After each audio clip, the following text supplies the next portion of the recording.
Boa tarde, pessoal!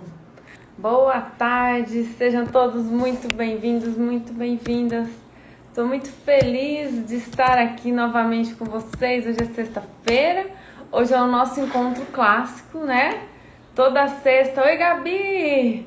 Nossa convidada acabou de chegar aqui, seja bem-vinda. Oi, Da Silva! Bem-vindas, bem-vindas, meninas! Hoje o nosso papo aqui vai ser uma delícia. Deixa eu já trazer a Gabi para cá. Oi, Jéssica! Bem-vindas, meninas. Boa tarde. Deixa eu botar a Gabi para cá. Hoje a gente tem convidada o desenvolvimento infantil e o sono. Deixa eu ver se eu consigo. Oi, Marcela, bem-vinda. Pera aí, Gabi, que eu tô tentando convidar você aqui, tá? Só um minutinho. Oh, meu Deus. Gabi, você consegue mandar uma solicitação para mim para participar ao vivo? Eu não tô conseguindo clicar no...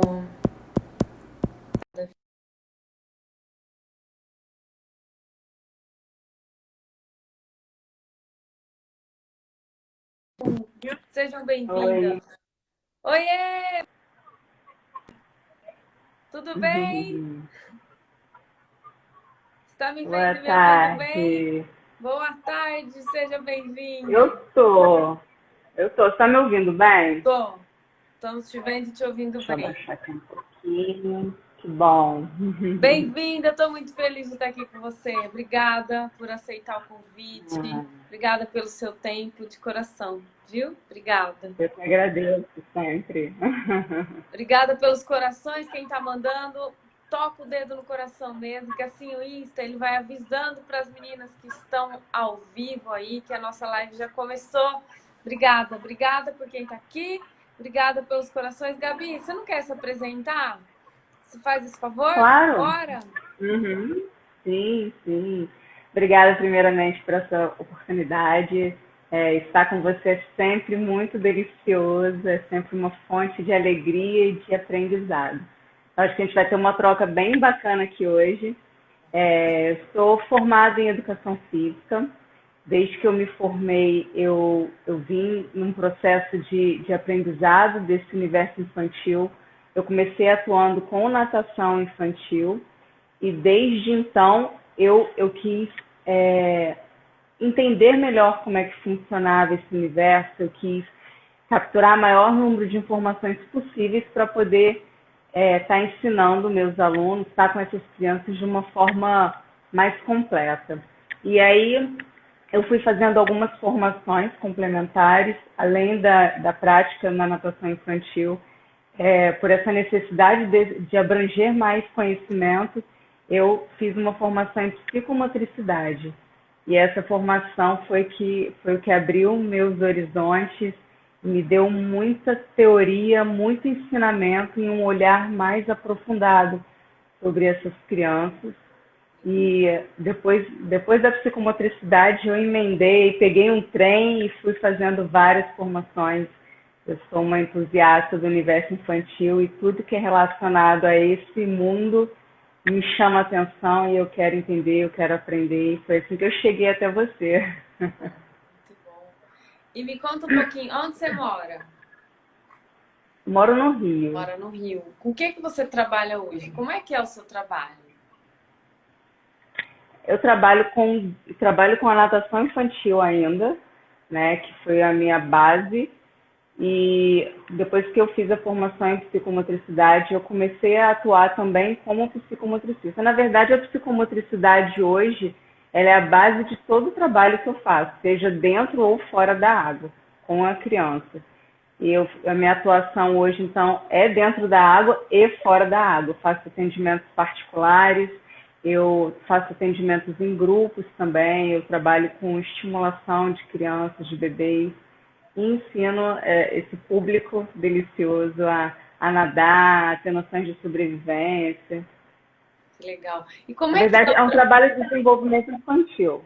Sim, e como é que é? Porque assim, eu não sei se todo mundo aqui sabe o que é um trabalho de psicomotricidade. Você pode explicar um pouquinho melhor assim para as mamães que estão aqui, porque de repente elas desconhecem os benefícios, né, do que isso pode trazer para os Uhum. bebês delas. A psicomotricidade, na verdade, ela atua num processo de é um olhar mais aprofundado sobre o corpo, né, sobre o indivíduo. Então, a gente atua trabalhando aí nas questões motoras, questões cognitivas, emocionais, relacionais, afetivas. Esse trabalho é um trabalho, ele tem várias vertentes, né? Eu fiz uma formação, fiz uma especialização que ela é chamada Prática Psicomotoral Couturier, e ela trabalha, o foco dela é o trabalho livre, a espontaneidade da criança, a expressividade motora da criança, e através dessa observação a gente é capaz, o psicomotricista é capaz de observar questões que a criança traz, que não necessariamente é comunicada verbalmente, e aí a gente pode mediar essa relação da criança com o meio, com o mundo. Na verdade, o nosso processo de atuação basicamente é fazer uma relação ajustada entre o meio e o indivíduo, para que nem seja muita informação vinda do meio e nem o extravasamento excessivo desse indivíduo para o meio. Gente, Deu para entender? né? Que lindo! E esse trabalho, eu entendi que você trabalha com desenvolvimento infantil, mas existe isso para adulto também? Olha, eu já até vi algumas coisas. Na verdade, tem um foco bem específico, né? Tem um trabalho bacana de psicomotricidade com geronto, um público mais velho. Tem um trabalho também focado em hospitais, também para crianças e para adultos. Na verdade, é um trabalho feito assim com esse olhar de acolhimento, de entender o corpo íntegro, né? Um corpo como um todo, não dicotomizado corpo e mente. E aí a atuação vai nesse sentido, de você acolher as necessidades ali do indivíduo, infantil ou adulto. Que legal, gente. Isso é tão bonito, né? E me fala, desde que idade as crianças, você já atua com as crianças? Tem uma idade mínima? Como que funciona? Eu trabalho com bebês a partir de 3 meses, né? Porque eu compreendo que é um período aí que o bebê já iniciou as suas vacinas, então ele já está com o sistema imunológico aí já mais fortalecido. É um período em que a criança também ela já consegue sustentar a cabecinha, já está com o cervical mais fortalecido, então você pode fazer alguns trabalhos mais específicos. E é um período também em que a mãe já tem uma necessidade bem grande de estar no meio, de estar se relacionando com outras mães, de estar aí com um profissional que pode acolhê-la e pode auxiliá-la nesse processo que muitas das vezes é novo, né?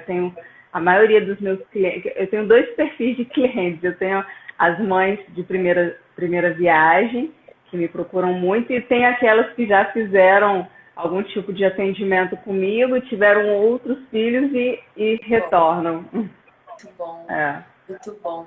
E aí são sessões, quando você fala que são sessões em grupo, então são atividades guiadas que você faz com esses bebês, com essas mães? Como se fosse. Sim, sim. No grupo, a atuação eu divido em fases, né? Não divido por idade, eu divido por fases. Eu faço pequenos grupos de crianças que estejam mais ou menos na mesma fase de desenvolvimento. E aí, dentro desses grupos, eu vou trabalhar coisas relacionadas à fase. Por exemplo, para um grupo, eu divido a primeira faixa etária, mais ou menos, que eu divido é de 3 meses a 6. São bebês que estão ali numa fase muito próxima, então a gente trabalha a necessidade do bebê de conhecimento do próprio corpo, necessidade de propriocepção. Esse bebê, quando ele é muito novinho, ele não sabe onde começa, onde termina, ele não conhece o próprio corpo, ele não conhece suas partes, né? Então a gente vai trabalhando essa estruturação, vai trabalhando esse continente, esse envelopamento que eu digo. E aí, nesse primeiro período também, eu trabalho muito com as mães, o conhecimento que ela tem que ter sobre aquele bebê, né? Como que ela pode atuar com esse bebê de forma auxiliá-lo ele nesse momento onde ele precisa mesmo de um acolhimento, de um colo, ele precisa entender esses limites e ele precisa muito do afeto. Então, na verdade, é uma troca aí de mim para com as mães. A gente atua com os bebês, mas as mães também se beneficiam bastante. Que legal, que legal. Além de ter E assim eu vou de acordo com as outras fases. Eu vou, dentro de cada fase, a gente vai trabalhando algumas questões motoras, os bebês que já estão na fase de engatinhar, eu vou auxiliando essas mães a proporcionarem atividades que auxiliem nesse processo. Não é uma hiperestimulação, isso é bom deixar bem claro, não é o excesso. Na verdade, eu trabalho com o simples, e o que mais encantam as mães que me procuram é compreender que justamente os bebês precisam do simples. Né? A gente entendendo o simples, a gente pode beneficiar demais deles. E aí eu vou nesse caminho de entender o simples e de passar para a mãe essas informações que muitas das vezes elas não têm. Muito bom. E você também atua com crianças que têm algum tipo de problema? Porque não necessariamente, até onde, né, você explicou agora, não são, é uma questão de só trabalhar o desenvolvimento infantil, né? Mas a gente sabe que tem algumas crianças que, pela prematuridade, por causa de algumas síndromes, por causa de alguma sequela, né, tem problemas, tem algum tipo de atraso. Você atua também com crianças assim? Sim, não é meu foco. A psicomotricidade, ela tem uma atuação preventiva e ela tem uma atuação terapêutica. O meu foco é mais preventivo. No entanto, já tive, sim, casos de crianças com hipotonia, já tive alguns casos de autismo e síndrome de Down também. É um trabalho, aí, nesse caso, geralmente é um trabalho mais particular. Sim. E aí tem que ser um trabalho multidisciplinar, né? Mas que coisa linda. Sabe que mesmo Sempre é. eu não conheço profundamente assim a sua área de atuação. Fiquei encantada com o que você me falou. Parabéns, parabéns. É um trabalho muito, muito, muito bacana.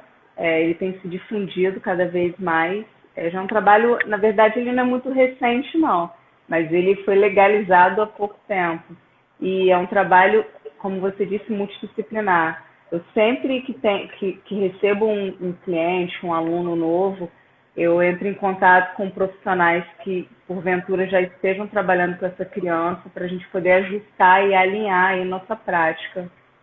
Muito Então, é bom. um trabalho que acrescenta muito. Nossa.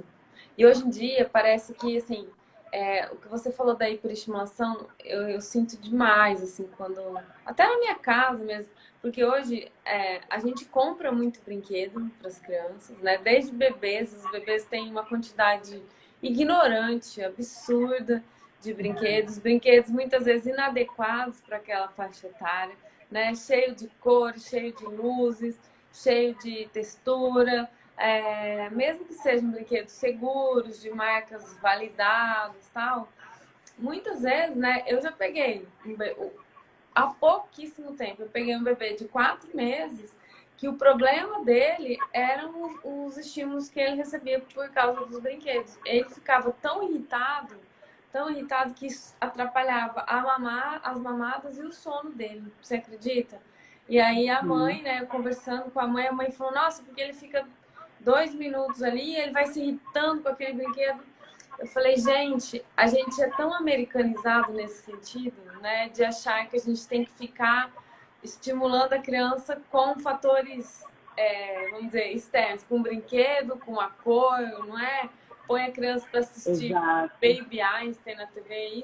Isso é absurdo, gente. Eu não sei de onde que a gente tirou, né? E aí quando você traz que é olhar para o simples, né? A criança ela tá tão antes disso, né? Ela tá tão além, eu acho, né? Disso tudo que ela não pode falar. Não, sabe que eu recebo alguns casos de crianças, geralmente as maiores, aí já com 2, a 1 e pouco, 2 anos, de crianças que não têm capacidade de de se concentrar em alguma coisa, assim, que ela não consegue fazer nenhum tipo de atividade onde ela esteja ali centrada. Ela está o tempo todo rodando para lá e para cá. E aí eu sempre faço uma pergunta para a mãe: como que é a disponibilidade dos brinquedos que ela tem em casa? Fica ali todos eles disponíveis ao mesmo tempo? Geralmente a resposta é positiva. E aí eu já concluí, e é uma orientação que eu dou sempre às mães: não tem necessidade de deixar todos os brinquedos disponíveis para a criança. Ela precisa do simples. Porque se você deixa muitos brinquedos ali disponíveis, ela não vai experimentar um brinquedo profundamente. A criança ela precisa entender quais são as possibilidades que aquele brinquedo dá para ela, de encaixe, de montar, desmontar, de como que ele funciona, se ele acende, se ele não acende, se eu posso juntar um brinquedo com outro. Quando a gente disponibiliza muitas coisas para a criança, ela não se aprofunda no brincar, né? E aí a gente, na verdade, acha que é interessante deixar muitas coisas para a criança, a oferta muito grande, e isso não é legal. Na verdade, o processo é justamente o contrário. E aí, algo que eu vejo também comumente são esses brinquedos, né? E aí, talvez eu acho até que seja por conta do mundo contemporâneo que a gente vive, onde, né, as mães têm que sair para trabalhar mesmo, os pais estão mais ausentes aí nesse processo de educação, de interação com a própria criança, acaba delegando muito, e aí na tentativa de suprir essa necessidade, acaba oferecendo muita coisa, muitos brinquedos para a criança. E os brinquedos que a gente tem no mercado são brinquedos cheios de luzes, cheios de movimentos, de sons, que é muitas vezes até estressante para a gente adulto, em geral para uma criança. Isso que eu ia falar. E aí, a gente não suporta aquele brinquedo, gente, não é? sim, sim, Quantos brinquedos das crianças eu não arrancava pilha? Aí eu falava, acho que quebrou, filho. Eu não suportava aquele barulho, né? Como é que a gente dá para uma criança um brinquedo que a gente suporta, né? É um excesso de estímulo. E sabe o que acontece, Lígia? A criança ela deixa de ser atuante no brincar. Ela deixa de ser protagonista na brincadeira, porque o brinquedo faz absolutamente tudo sozinho. Excelente. Então, ele não tem função nenhuma para a criança. Excelente. Né? Uma das coisas que eu também falo muito para as mães, para os pais dos meus alunos, investir em coisas básicas que geralmente a gente tem em casa. É uma colher de pau, uma tampa de panela, pote, tampa, bucha, escova de dente. É disso que a criança precisa. Garrafa ela precisa experimentar texturas, né? Bater garrafa PET. Arroz, feijão, coisa simples. A gente não precisa de brinquedos caros, não precisa desses brinquedos que aparecem aí na televisão. Não precisa, a criança não precisa disso. Muito bom. Você sabe que eu estava pensando, quando você falou da disponibilidade dos brinquedos, muitos brinquedos disponíveis. Hoje em dia está muito na moda a linha Montessori, né? Quartos montessorianos. E é claro, gente, a Montessori, ela trabalhava com crianças de orfanato, tá? Então, quando ela trouxe a linha dela, a gente tem que adaptar para a nossa realidade. É óbvio que aquelas crianças não tinham a quantidade de brinquedo que os nossos filhos têm hoje. Talvez por isso ela propôs, né, o quarto à disposição dos objetos da criança daquela forma. Mas hoje, você entra num quarto Montessori de uma criança, tem caixotes e caixotes de brinquedo que a criança acessa. Tem nichos e nichos lotados de brinquedo. Eu tô falando por mim, tá? Eu tô falando por mim. Muito bom! Isso aí, Elaine, seu empoderamento e delicadeza a se expressar. Arrasou! Arrasou! Muito bom. Isso aí. Sou muito fã também, viu, Ju? Muito bom. Então, eu tô falando de mim também, né? Que, assim, às vezes a gente investe o nosso dinheiro, investe o nosso tempo para ganhar aquele dinheiro e para um brinquedo que não vai fazer cumprir o seu papel de brinquedo, né? A criança não vai ser a protagonista, como você falou, a criança vai ficar estressada. E a gente tem a ilusão de que são os brinquedos que desenvolvem a criança. E não é o brinquedo, é o brincar, não é, Gabi? É o brincar. é o estar junto, é o afeto, é a autonomia, na medida de que cada uma já pode ali alcançar, né? E Uhum. dá umas dicas para as mães que estão aqui. Meninas, vocês querem fazer pergunta? Pode mandar as perguntas, viu? A gente está aqui para trocar, para compartilhar. Isso é um papo mesmo.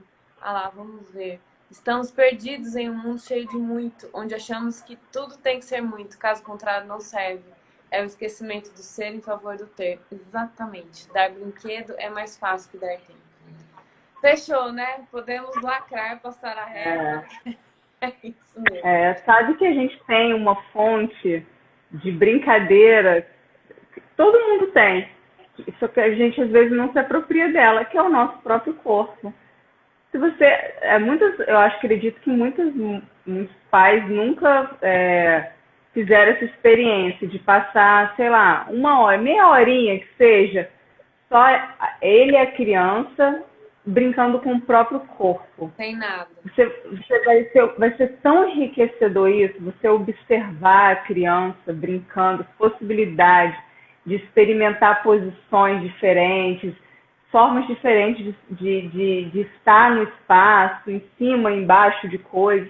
Vai ser tão interessante observar isso, vai ser tão enriquecedor para o aprendizado da criança, que as pessoas talvez não tenham ideia. Acho que sempre precisa do objeto, do material, quando na verdade não necessariamente, sabe, Lígia? E aí uma coisa também que eu vejo muito com relação ao brincar, já que a gente está falando sobre o brincar, é que estar presente com a criança na brincadeira também não necessariamente a gente tem uma certa impulsividade, uma necessidade de mostrar para a criança como se brinca, né, com aquele objeto. A gente já quer mostrar para ela que aperta Ensinar. aquele botão, que encaixa esse nesse. A gente quer montar a coisa e para a criança destruir. Então a gente não deixa a criança viver aquilo sozinha, experimentar sozinha. Então o brincar com a criança necessariamente não é brincar pela criança, Sim. é estar presente ali naquele momento, disponível para a criança, observar a criança brincando. É muito prazeroso, é muito delicioso, é muito enriquecedor. Sim. E eu tenho certeza que isso vai ficar, o registro disso para a criança vai ser muito mais interessante do que você pegar um mega brinquedo caríssimo, dar na mão da criança e deixar ela ali sozinha brincando. Ela não sabe quanto custou aquilo. E mesmo se soubesse, o valor da criança ainda não é o dinheiro. Né? Sorte dela, Sim, né? sim. E, ah lá, ó, vamos ver aqui, ó. Santa Kizine pôs aqui, ó. Então, quando falou que o filho de 4 anos sempre teve os brinquedos à disposição, realmente não explorava bem. E quando vai doar os brinquedos, ele reclama que nunca brincou, né, com aquele brinquedo. Acho que não temos essa criatividade de ficar interagindo com o corpo, acho que ela quis dizer. Você sabe que eu atendo, né, no meu contato com muitas mães, muitas profissionais, muitas mulheres nessa fase, né, de maternidade e tal. Inclusive eu sofri disso com a minha caçula. A gente tem muita dificuldade, mesmo que você disponibilize o seu tempo. Cara, eu não conseguia mais me divertir brincando com a minha filha caçula. E isso para mim era foda. Sinceramente falando, assim, eu me sentia um fracasso de mãe. Eu tava ali, eu tava disponível, mas aquilo não tava legal pra mim, sabe? E aí eu fui investigar por que era. E aí eu descobri que talvez, né, em algum momento ali, né, mas eu não entendo porque que com os meus 2 maiores eu brincava e eu me divertia, né, e fazia aquela bagunça, eu não me importava com isso. Eles, é o que você falou, muitas vezes o brinquedo era desmontar, eles desmontavam, eles quebravam, juntava carrinho com boneca e roupa, as crianças arrancam roupa de tudo, desenha na boneca, tá tudo bem, né? Mas daí eu fui descobrir que muitas vezes a nossa criança interior tem algumas feridas e que em determinadas situações ou com determinadas pessoas, essas feridas elas vêm muito forte. Parece que você volta a sentir aquela dor. E isso aconteceu comigo com a minha terceira filha. A sorte dela é que ela tem a irmã do meio, que é a vida dela, que ama brincar com ela e tal. Mas assim, isso me incomodou demais, demais como mãe. Eu me senti super mal, super culpada. Então, meninas que estão aí, que às vezes se sentem assim, né? Então, o conselho que eu dou quando eu fui buscar respostas, fui buscar. E o conselho que me deram, né, a minha terapeuta, e agora eu estou fazendo uma especialização com a Laura Bultmann, é abrace a sua criança interior. Cuide da sua criança. Olhe para uma foto, para várias fotos de você, criança. Olhe nos seus olhos. Bebê, um pouquinho maior. Depois, quando tente ter várias fotos ali, olhe para você, criança. Conversa com aquela criança. Se você medita, faça isso em meditação. Tenta ir lá, sentar do lado daquela criança, conversar com ela, ver o que ela está sentindo ali. O que você agora, como adulto, já tem capacidade de lidar em uma determinada situação que você, criança, não teve capacidade. Sua mãe não conseguiu brincar com você, um brinquedo importante sumiu, não sei o que aconteceu lá atrás, mas muitas vezes a gente tem essa dificuldade. Então, faz todo sentido. Eu não tive brinquedos na infância, tive dificuldade de brincar com brinquedos com ele. É isso. Então, sempre é a respeito da gente, né? Não tem jeito. Por mais que a gente ame nosso filho mais do que a nossa própria vida, o nosso filho precisou da gente para vir a esse mundo, vai precisar da gente para criá-lo, né? E é sempre a respeito da gente. Não tem como não passar pelas nossas emoções, pelas nossas vivências. Isso é assim.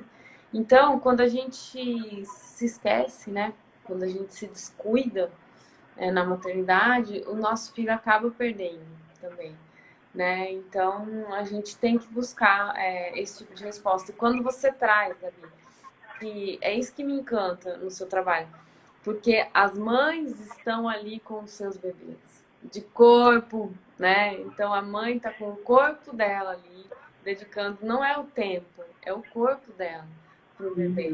E isso hoje eu sei o quão diferença vai fazer na conexão dos dois, no desenvolvimento desse bebê em todos os aspectos, né? Na humanidade dessa criança, na segurança, na autoestima. Então, esse trabalho com o corpo da mãe por perto, né? Porque hoje o que a gente faz? Os brinquedos, eles são substitutivos do nosso corpo, do nosso tempo, do nosso, né? Então, você entrega você dá um eletrônico, porque você está afastando o seu filho de você. Muitas vezes a gente não dá conta mesmo, gente. Muitas vezes a gente precisa fazer tanta coisa, não é? E aí qual que é a sua percepção com relação a isso, Gabi?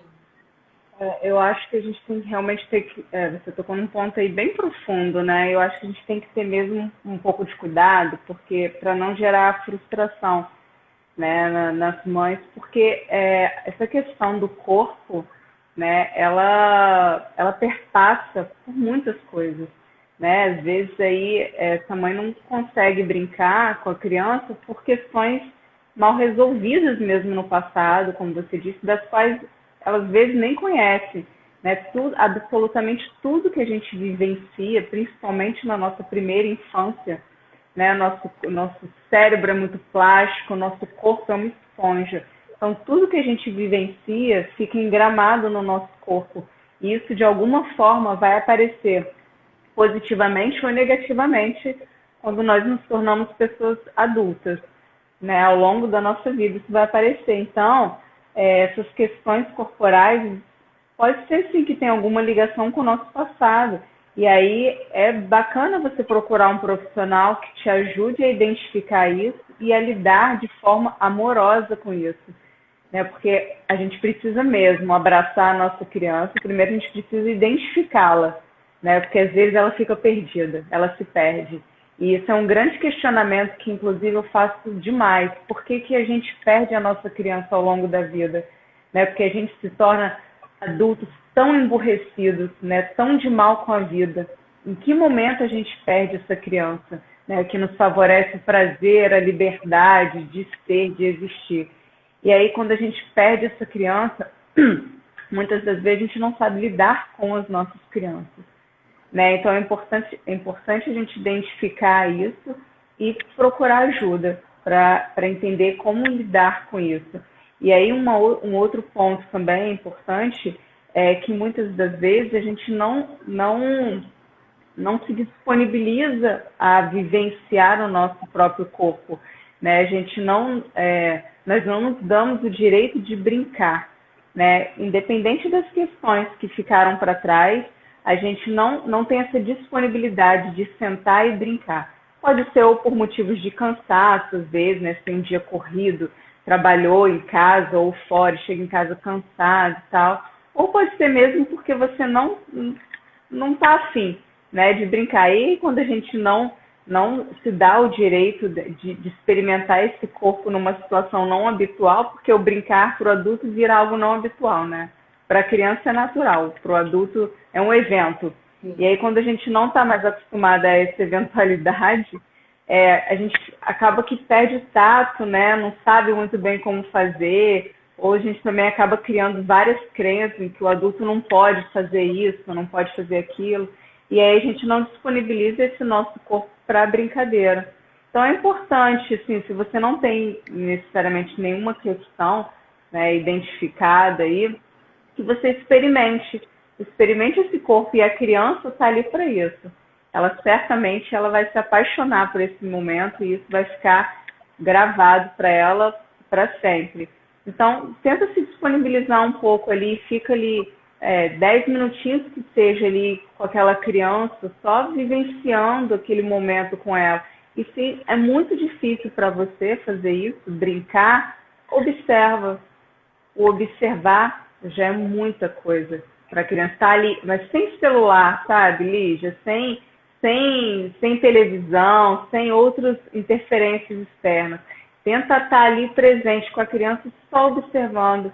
Tenta observar a alegria com que ela tem em fazer movimentos, a alegria que ela tem em ouvir sons, a alegria que ela tem em experimentar coisas e descobrir o novo, porque para a criança tudo é novo. Quando a gente começa a ter esse olhar de uma observação mais apurada para a criança, para o movimento, a gente começa até a identificar na gente um prazer que às vezes fica esquecido. E aí a gente se colocando nesse lugar, a gente pode experimentar também, ressignificar, né, esse corpo dentro desse prazer, dentro do lúdico. E aí você me lembrou que muitas das vezes tem pais que chegam nas minhas aulas em grupo e falando o seguinte: Gabi, eu cheguei aqui porque eu quero aprender a brincar. Eu não sei mais brincar com meu filho, eu não sei o que fazer com ele, eu não tenho a menor ideia do que fazer. E aí a gente vai, porque é um espaço totalmente aberto e as pessoas, os adultos se conectam com isso, né? A gente gosta do brincar, do lúdico. Então, parece que se abre um novo mundo para esse adulto, para essa mãe, para esse pai. E é delicioso você observar o prazer desses pais em estar ali simplesmente em conexão com essa criança, sabe? É muito bom. Você sabe que eu lembrei de uma coisa? A Laura Gutman fala que a água é um veículo de maior poder de conexão que existe. Ela explica mais ou menos assim: quantos por cento do nosso corpo é constituído de água, né? Muito. Agora, se eu falar um número é bobagem, eu vou falar bobagem, mas eu sei que é muito, né? 70, 90, não sei, eu sei que é muito. Do bebê, mesma coisa. E aí, quando você tá num veículo, a água, ela é como se ela passasse por você, ela é como se unisse, se ela fosse o amálgama, a massa que vai unir você e o bebê em um espaço físico só. Então, que a água, ela tem um poder de conexão muito, muito, muito grande, muito forte, mais do que simplesmente o pele a pele. Que se você está no meio de água com o seu bebê, o poder de conexão que a água traz, o poder de acalmar, a sensação de paz, de plenitude, de abundância, de fluidez. Exatamente, faz parte de muitos livros que falam sobre a cura física. Exatamente. Então, quem puder se sentir seguro, claro, toma um banho de chuveiro com o seu bebê. Se você tiver uma banheira na sua casa que caiba vocês dois, tome um banho de banheira, vocês dois juntos, ou a atividade, que nem a Gabi é professora de natação. Então, é muito mais do que o bebê aprender a nadar, né? Então, Muito mais. aprender a nadar acaba sendo um ganho secundário que acaba acontecendo ali. Exato. Não é? Exato. Mas o que esse bebê e essa mãe vão ter ali de benefícios vai muito além. É um plano sutil, é um plano... E a piscina quentinha, o mar, pode ver como a gente gosta, né, de nadar, de estar ali agarradinha, abraçadinha com as pessoas que a gente ama, que a gente tem intimidade, né, dentro da água. Então, pensem nisso aí, mamães, né? Quem puder fazer uma aula de natação para o seu filho, como a Gabi proporciona, e quem não puder, né, tenha um momento de banho, de piscina, de mar, para que vocês se conectem. E são coisas que são simples, como você falou, né? Quem não tem um chuveiro em casa? A gente toma banho no Brasil, a gente toma 2 banhos todo santo dia, né? E a gente costuma tomar banho em casa, né? Então, o nosso filho tá ali, por que não botar essa criança junto da gente? Aí tem aquela parte da vergonha, tem a parte das crenças, que, mas eu vou estar nua e meu filho... Gente, né? Então, isso é do começo, desde cedo.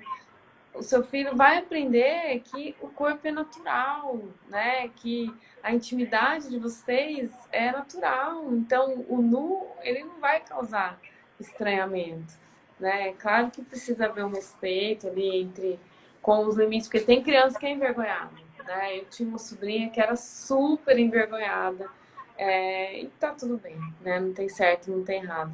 Mas eu quis trazer essa questão da água que para mim foi uma revelação. Eu não sabia desse poder assim que a água tem de trazer essa conexão física mesmo, sabe?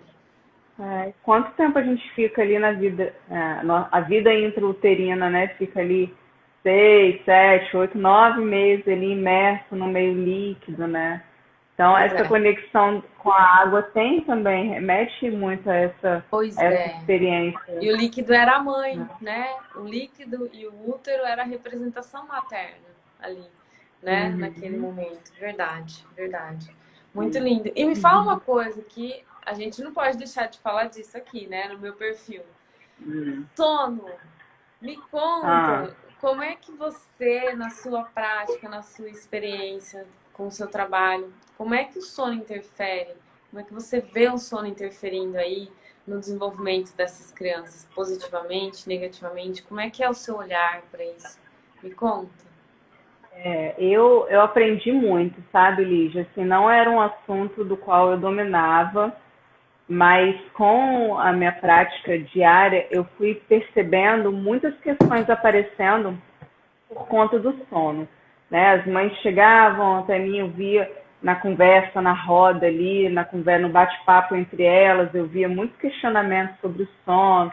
Meu filho não dorme, meu filho dorme muito, dorme pouco, não tira cochilo à noite. E aí eu fui querendo entender melhor, me apropriar sobre esse assunto. Para mim, então, era uma coisa que não fazia não interferia muito.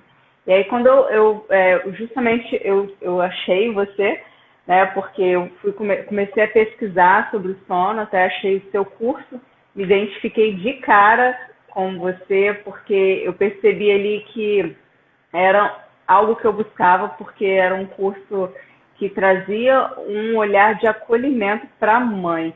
Isso para mim foi o grande start que deu para tudo, porque eu acho que nesse processo, né, nessa relação, ali existe uma relação. Quando você é profissional e lida com uma criança, você sabe que ali tem uma mãe, tem um pai, e você precisa olhar com carinho para essa relação, você precisa acolher essa mãe, esse pai.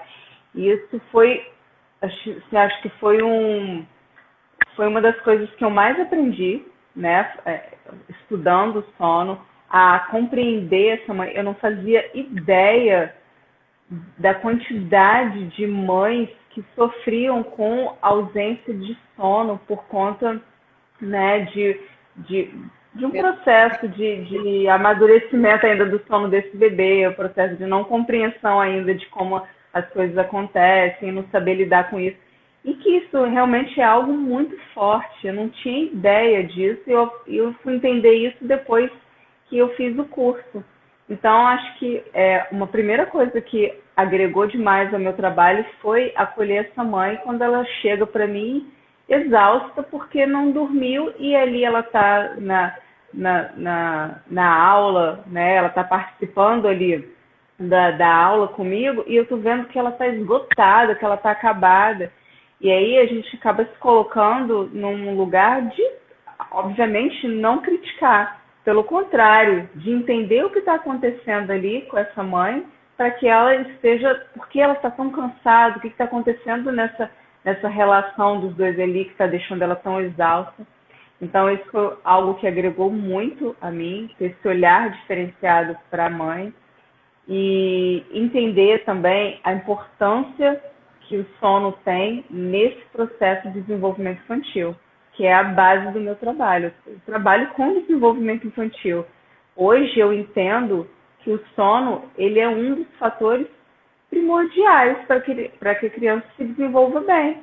Assim como a criança precisa de uma boa alimentação, assim como a criança ela precisa ter uma higiene, né? Assim como a criança ela precisa se relacionar com o outro, ela precisa de um sono que dê a ela ali energia suficiente para ela, para ela inclusive estar ali na minha aula, né? Não adianta uma criança chegar até quando eu marco os horários das minhas sessões, a primeira coisa que eu analiso com as mães são os horários do sono.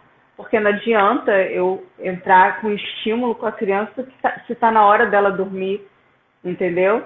Então, talvez isso tenha sido também um dos fatores muito importantes que eu aprendi.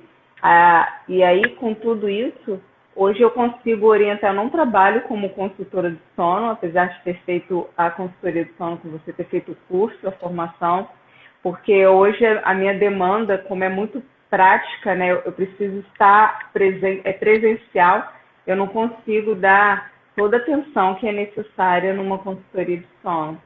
Então, eu escolhi continuar com a minha prática, abrir uma nova janela, que é importante também, mas eu escolhi continuar com a minha prática, porém, com todo o conhecimento que eu adquiri, integrar aquilo que eu já faço. Então, eu consigo hoje orientar uma mãe, um bebê que chega para mim com 3 meses, a mãe desesperada porque o bebê não dorme a noite toda, eu consigo orientá-la dizendo que quanto tempo ele dorme? Ele não vai dormir uma noite inteira. Deixa eu te explicar o que é uma noite toda para um bebê de 3 meses. E é dessa forma que eu consegui agregar, sabe, Lígia? A importância também, a compreensão que eu adquiri sobre a importância das sonecas. Eu não tinha conhecimento sobre isso, não sei se todo mundo sabe sobre isso, né? Quanto é importante um bebê ter uma soneca, quanto é importante ter uma rotina. A rotina, mostrar a importância da rotina para os pais hoje faz parte do meu atendimento.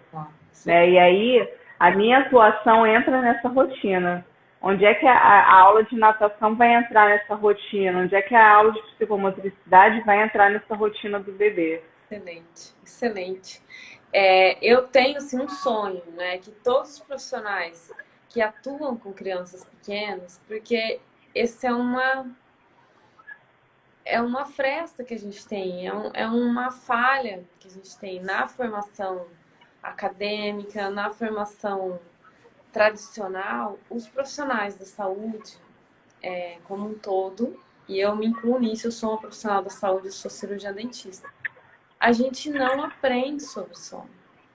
Então, a gente aprende no máximo que o sono tem 2 estágios, o sono REM e o sono non-REM. A gente aprende no máximo sobre a melatonina, sobre a fisiologia do sono, mas a gente não tem ferramentas para ajudar, para orientar uma mãe.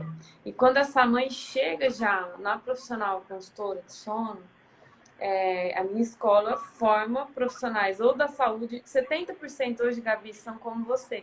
São profissionais da saúde que atuam com mãe e bebê, mas que querem saber mais. né? Querem poder proporcionar uma experiência diferente, né? Para essa mãe, para esse bebê.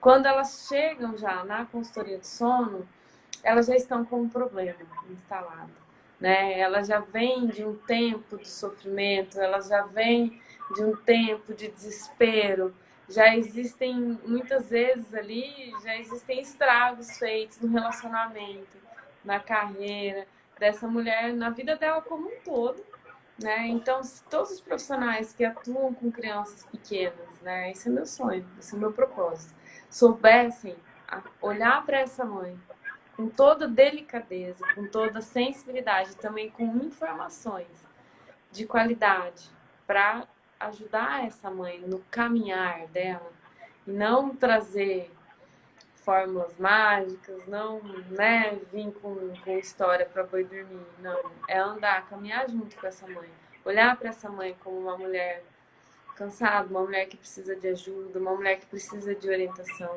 né? Eu acho que essas mulheres teriam muito mais substrato, muito mais condição física e emocional de se conectarem com seus bebês, de vivenciarem a maternidade de uma forma muito mais potente, muito mais profunda, muito mais inteira, né? E isso é claro que desdobraria no tipo de vínculo, o tipo de ser humano que a gente está formando aí desde a nossa gestação.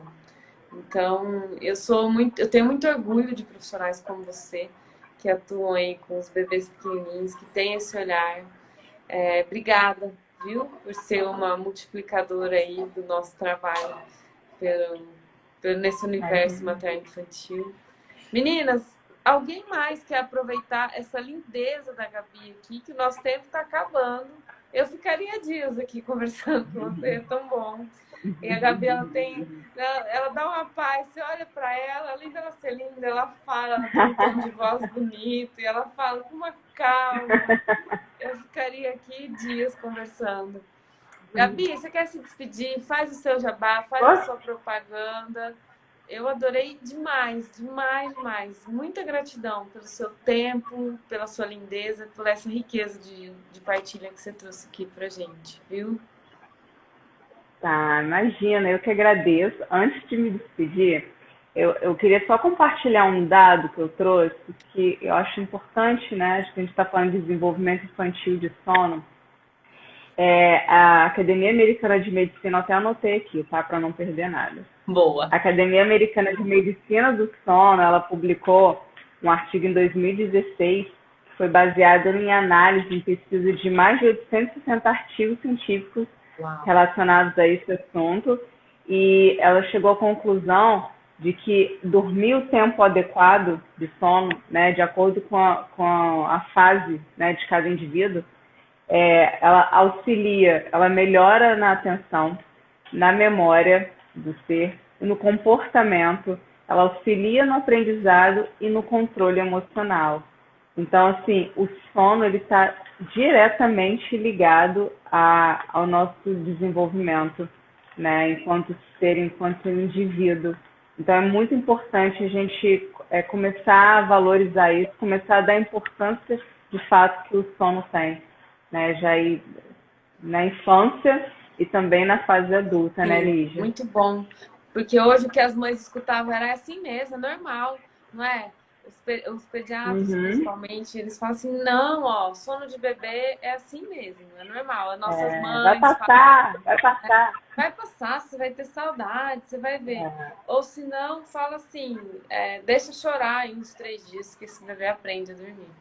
Né? E aí nem uma coisa nem outra a gente considera opções, né? Nem o deixar chorar 3 dias e nem o é normal, é assim mesmo, né? Existe aí um caminho do meio, né? Que a gente consegue sim trilhar juntos, com respeito. Um caminho gentil, né? Isso aí. Gentil, acolhedor. Isso aí. E eficaz. Eficaz, muito bom. Ah lá, parabéns, meninas, assunto importante. Não tenho filhos, me sinto rica com tanto conhecimento. Parabéns, obrigada a você por estar aqui, viu, Ju? Obrigada pelo tempo de vocês todos, Elizabeth, Tinta, Tamires. A Mana tá aí, você viu, Gabi? Sua irmã querida e linda. Não. Olha lá, tá aí. A Dani, deixa eu ver. Mara, Elis, Raquel, Fer, meninas, fiquem com Deus. Hoje é aniversário de 14 anos do meu filho mais velho. Eu tô aqui, parabéns! você acredita? Nossa Senhora, Muita hoje é um emoção, dia que né? eu fico meio passado, assim, porque eu vivencio aquele dia em todos os seus minutos, assim. E ele nasceu às 18h44. Então, eu me lembro daquele dia perfeitamente. Bom, meninas, Gabi, adorei. Eu vou tentar salvar aqui no GTV, Obrigada, Marco, tá. tá bom? Obrigada, obrigada. Se você tiver Muito o link obrigada desse a artigo, você você. manda para mim pelo WhatsApp? Se eu tiver o quê? O link do artigo que você falou agora, Sim. da Academia Americana, Uhum. você manda? Obrigada, Sim. viu? Beijo, Obrigada a meninas. você. Fiquem com Deus. Bom Obrigada, fim de pessoal. semana. Ô, Gabi, dá o seu Insta e onde você trabalha. O seu Insta tá aqui, né? Mas tudo bem. As pessoas podem me chamar ali pelo Insta mesmo, tá aí Beleza. como Cidade Underline Gabi Batista, que a gente vai se falando, faço atendimentos particulares, Beleza. grupos, enfim, é só me procurar. Beleza. Vai Tá no bom? direct Obrigada da pela Gabi. oportunidade, Lídia. Eu que agradeço. Foi um prazer estar aqui Prazer com foi você, meu. tá? Prazer foi meu. Parabéns. Obrigada. Tchau, tchau. Beijo.